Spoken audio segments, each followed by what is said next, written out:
নমস্কার বন্ধুরা, আমাদের আজকের আলোচ্য বিষয় মাইকেল মধুসূদন দত্তের অভিষেক কবিতা।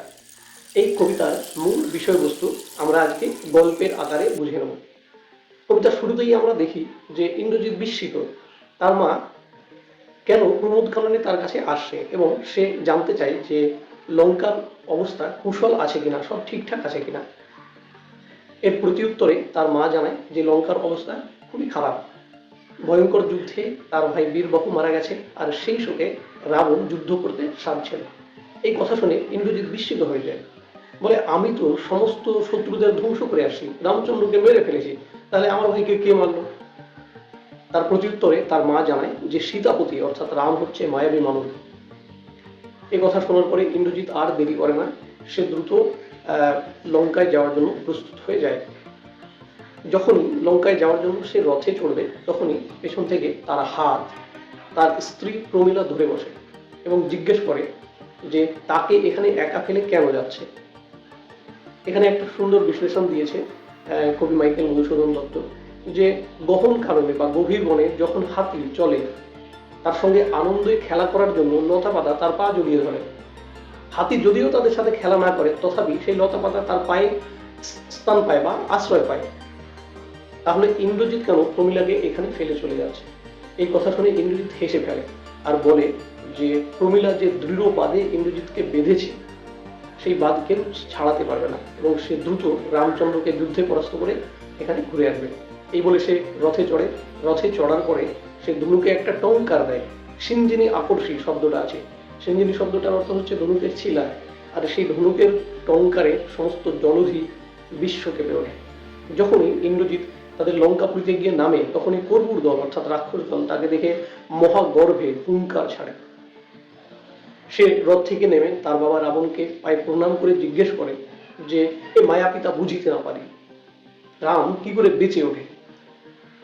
এর প্রত্যুত্তরে পরবর্তীকালে দেখা যায় রাবণ বলতেছে যে ঈশ্বর হয়তো তার প্রতি বিরূপ হয়ে আছে। লাইনটা এরকম ছিল, হায় বিধি বাম মম প্রতি। কারণ সাধারণত শিলা জলে ভাসে না আর লোক মরেও বেঁচে ওঠে না, কিন্তু শিলাও জলে ভাসছে আর রামচন্দ্র একবার মরে গিয়ে আবার বেঁচে উঠছে।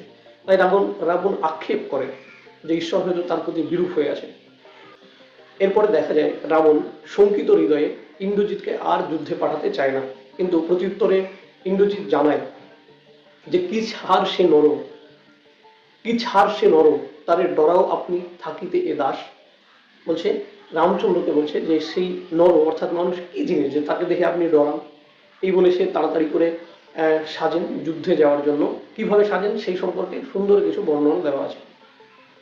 হৈমবতী সুত যথা নাসিতে তারকে মহাসুর কিংবা বৃহন্নালা রূপী কিরীটি বিরাট পুত্র সহ উদ্ধারিতে বোধন। এই দুটো বিশ্লেষণ দেওয়া আছে যে হৈমবতী সুত অর্থাৎ কার্তিক যেমন তারক মহাসুরকে বধ করার জন্য সেজেছিল, যেমন অর্জুন বিরাট পুত্রের বোধন উদ্ধার করার জন্য সাজছিল, সেইভাবে ইন্দ্রজিৎ সাজে। সবশেষে রাবণকে আমরা বলতে শুনি, তিনি ইন্দ্রজিৎকে বলছেন যে এখন সূর্য অস্তাচলগামী, একান্তই যদি তোমার যুদ্ধ করতে ইচ্ছা তবে তুমি সকালে যুদ্ধ করবে, আগে নিকুম্ভিলা যজ্ঞ সাঙ্গ করে। এই বলে যথাবিধি লয়ে অভিষেক করিলা, যথাবিধি লয়ে গঙ্গোদক অভিষেক করিলা তোমার। গঙ্গোদক অর্থাৎ গঙ্গার জল, যা যা বিধি প্রয়োজন সবকিছু নিয়ে আর সঙ্গে গঙ্গার জল নিয়ে তাকে ইন্দ্রজিৎকে সেনাপতি পদে বরণ করেছে। এই ছিল তোমাদের এই কবিতার মূল বিষয়বস্তু। এবার কয়েকটা লাইন আমি একটু বলে দিই, তোমরা মনে রাখবে, এই লাইনগুলো খুব ইম্পর্টেন্ট বলে আমার মনে হয়। প্রথম লাইনটা, তবে এ বার্তা, এ অদ্ভুত বার্তা জনলি কোথা পাইলা তুমি। তারপরে একটা লাইন, হায় বিধি বাম মম প্রতি। তারপরে একটা লাইন, ধিক মোরে কহিলা গম্ভীরে তোমার। এখানে ইন্দ্রজিৎ যে সে নিজেকে ধিক্কার দিচ্ছে। স্বর্ণলঙ্কা বেড়ে বৈরী দল হেথা আমি বামাদল মাঝে, অর্থাৎ শত্রুদল স্বর্ণলঙ্কা ঘিরেছে, সে মেয়েদের মাঝখানে আনন্দ করছে। এই লাইনটা একটু মনে রাখতে হবে। আর সামগ্রিকভাবে এই কবিতায় চরিত্র যদি আসে তাহলে রাবণের চরিত্রটা খুব ইম্পর্টেন্ট। তার যে অন্তর্ধান, তার যে মর্ম বেদনা ফুটে উঠেছে সেই বিষয়গুলো একটু খেয়াল রাখতে হবে। আজকের ভিডিও এই পর্যন্ত। তোমাদের ভালো লাগলো কি খারাপ একটু জানাবে। ঠিক আছে।